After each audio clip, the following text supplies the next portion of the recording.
Hi, my name's Kayla. I'm a 10th grade student at West High School, and I'm here today with Fort Montana to interview one of the school board candidates running for Billings School District 2 School Board of Trustees in this May's election. Today we have Clementine Lindley with us, running for an election as a trustee for District number 6.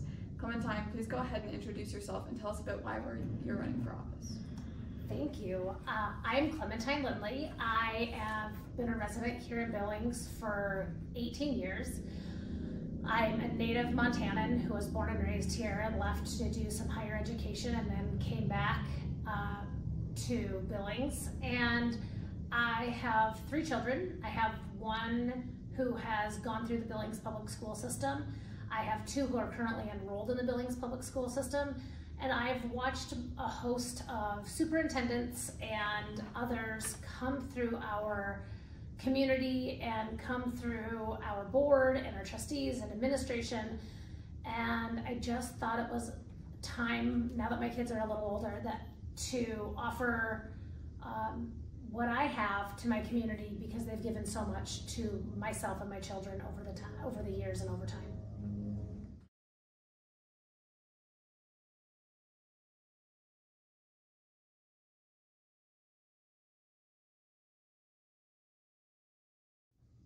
Great, thanks for introducing yourself. Our first question is, in some states, free universal school meals has led to a decline in school suspensions, better social interactions, and attention in class, as well as decreased admin costs and time.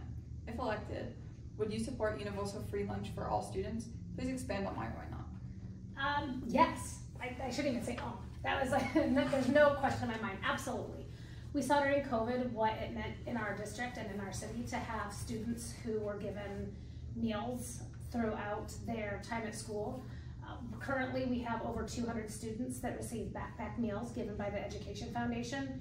And that's kids who teachers have identified that have food scarcity at home. That's not even everyone we know that has food scarcity at home. Every school district or every school in our district has a food pantry. And I think that speaks volumes, that we are in a city that has a scarcity of food in homes, and it is our responsibility as citizens and as a community to take care of those, especially our children who are unable to take care of themselves when it comes to feeding themselves.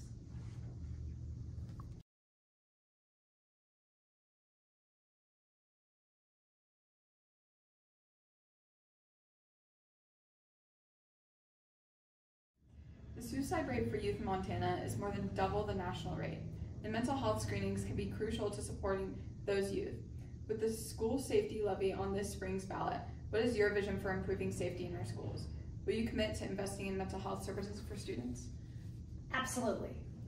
For me, mental health services is a huge deal. I can't even stress how much it means to me personally.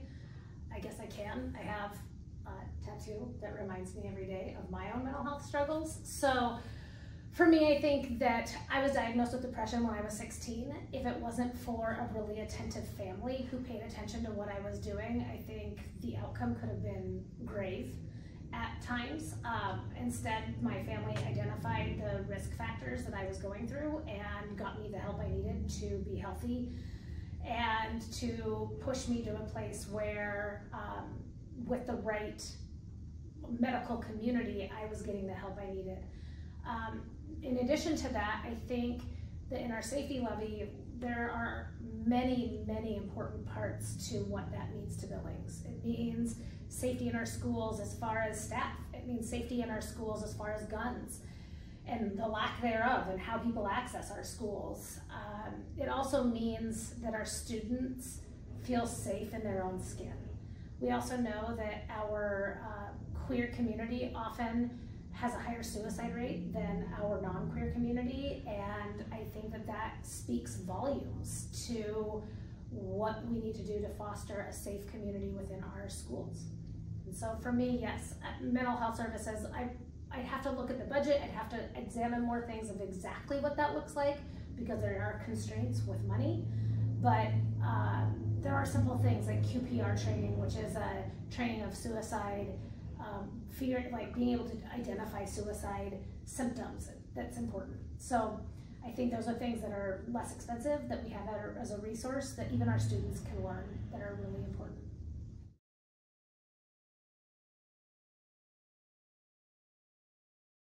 How will you ensure that students' voices, experience, and values are elevated to the school board when making decisions?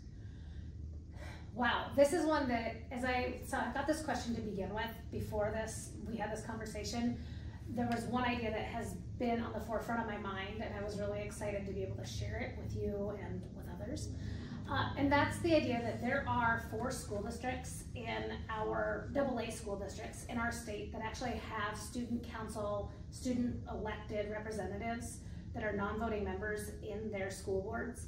And I think that is an essential part of getting our leaders in our schools involved in the process.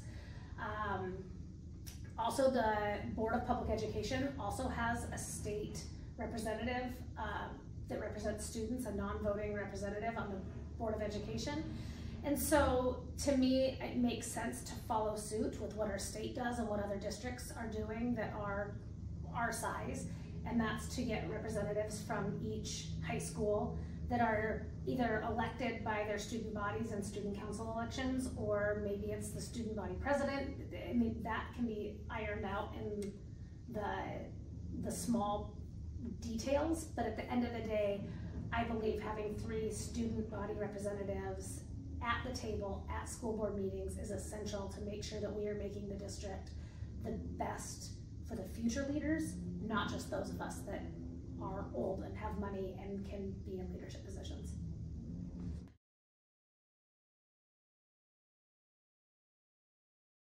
If elected, what policies or programs, if any, would you put in place to support LGBTQ2S+ youth? Well, I don't know what policies I'd personally put into place, because this is a larger thing with the board. But to me, it is important that we do protect our queer youth. I have a child who is part of that community, and he has endured copious amounts of teasing, emotional distress, whether it be from physical outbursts or verbal outbursts, or even kids just using slang in the halls that he has to hear, even if it's not directed at him. I think that I've watched how that impacts who he is as a person. I've watched how that impacts how he interacts or how he believes he can be seen in the school district. And I think so often we have so many students who fall into that category of the LGBTQ community that really, they have a place, but they don't feel like they have a place. They don't feel like they can run for student council. They don't feel like they can be student leaders. They don't feel like people will listen to them because they have been taught for so much of their life, especially in this community, that they need to be silent. And to me, it's really about making sure that our queer youth have a voice and that they feel honored and respected and seen. And I think it's not my job to figure out what our queer youth need in this town. It's their job to let me know what they need, because I'm not in their shoes and I can only speculate what's necessary, and that's not doing a service to anybody by speculating. I need to help them directly.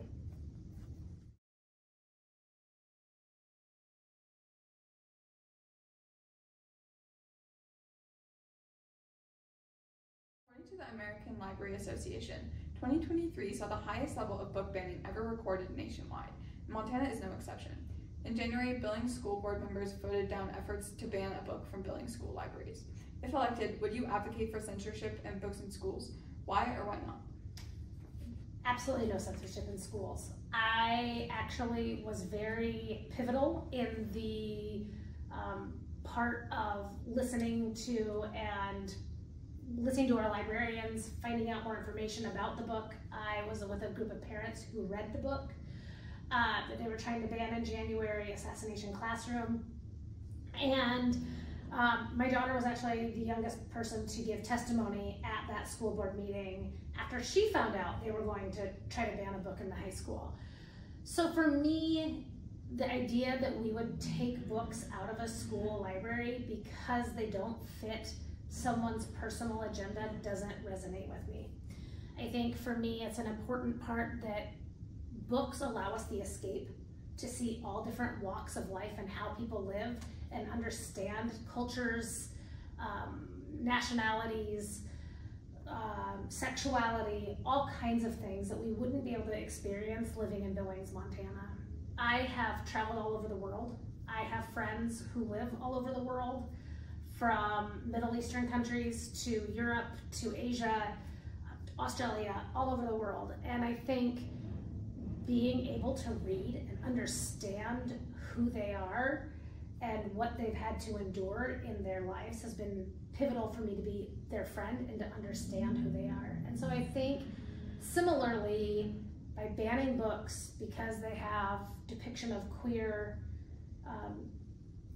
I don't want to say sexual interaction, but some of it is. Some of it's more intimate interaction because they have pictures or verbiage of a gun, because they have these other things. I just don't see a benefit for removing that from our classrooms, because everyone can learn from a book.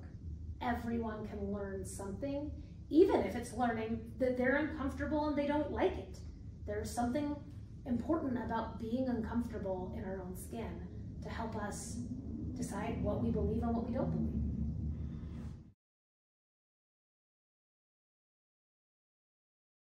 Now for some fun questions. What's your favorite restaurant in Billings? Ooh, Walker's. What's your favorite TV show? Oh, I don't watch TV.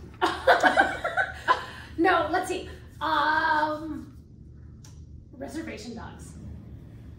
If you had to sing karaoke right now, what song would you sing? Strawberry Wine, which you have nothing idea what that is because it came out when I was in high school. I and know. It's the only song I have memorized in my head that I can sing in tune well.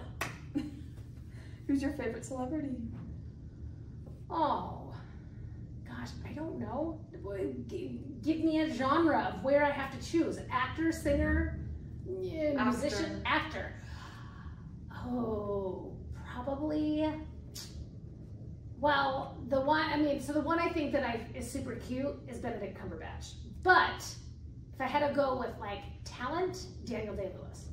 Okay. What are 3 words you think people would use to describe you? Loud, talkative,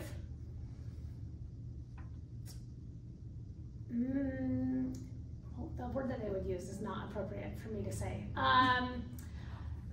Loud, talkative, and energetic.